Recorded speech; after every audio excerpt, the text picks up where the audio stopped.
আসসালামু আলাইকুম প্রবাসী ভাইরা, কেমন আছো সবাই? আশা করি ভালো আছো।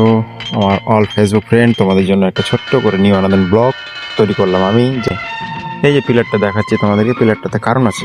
কারণ বলতে কি, পিলারটাতে মিনিমাম 1.5-2 ইঞ্চি মশলা আসছে। তো মশলা এতটাই বেশি যে অবাক কাণ্ড, তার জন্য আমি একে দেখালাম। তো দেখো আমি ঘোলা মারছি, ঠিক আছে?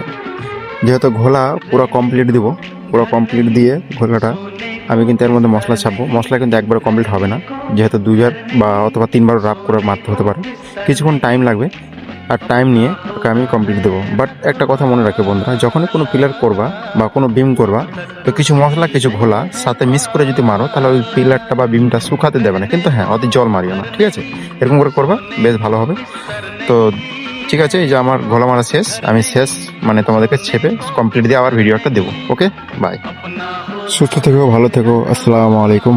अपनी तो जिंदगी कटती है फुटपाथ पे, ऊंचे ऊंचे